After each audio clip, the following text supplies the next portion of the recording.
Thanks God, it's Friday. So today nga pala ay ihahatid ko na yung aking pangayuda na mga used but not abused clothes. Ito nga pala yung nakita ko lang sa isang post ng isang vlogger na meron doong siya na tumatanggap ng mga pang donation, which is yung mga pwede pang magamit nila, huwag naman yung sira-sira na. Hindi naman lihim sa atin at sa lahat nationwide na ang Pilipinas ay talaga namang napasabak sa maraming natural disaster.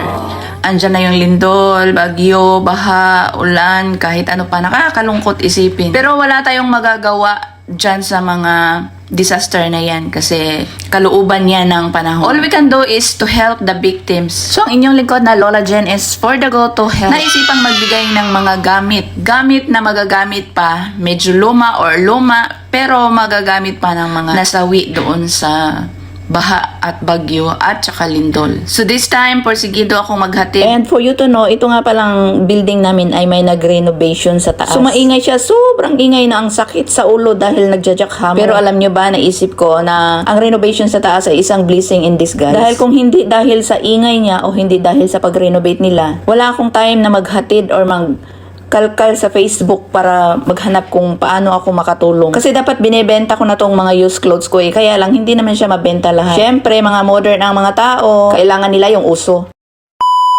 Bago ko nga pala dinala yung mga ibibigay ko, punta muna ako sa shop before the day para at least alam ko na kung saan talaga ako pupunta dahil mabigat yung aking dala. So, balikan muna natin kung paano ko natuntun yung shop. At sakto naman nakita ko yung may-ari. Thursday afternoon nga pala lumabas na ako. Mindset ba mindset para hindi mo dala-dala yung mabigat habang naghahanap ka. And finally, after 48 years, nakita ko rin. Nagtanong-tanong ako pero ang tinuturo nila ay yung playground.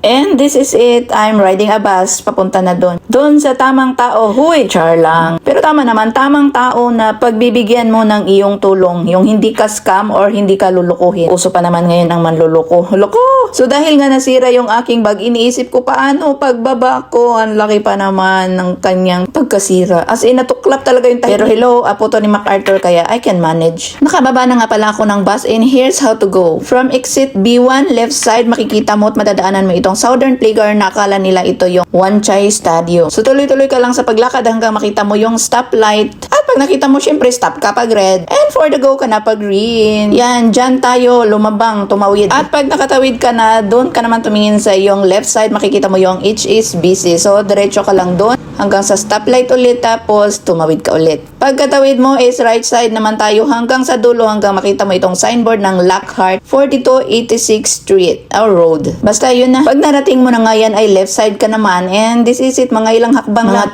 10.14 siguro yan, makikita mo yung landmark design ng kanilang wall at yan yung kanilang karatula. Yes, it's a bar. Ang pangalan niya ay Wan Chai Stadium. So yan, kaya nahirapan ako, pumasok ako dyan. At this time, wala yung may-ari, busy daw. So si Katiwala na lang yung humarap sa akin. Mabait naman siya in fairness. And this is it, nakaginhawa na ng malakas. Kahit masakit yung aking balikat. Dahil nga nasira yung aking bag, malayo yung aking nilakad. But I'm totally happy kasi sumakses.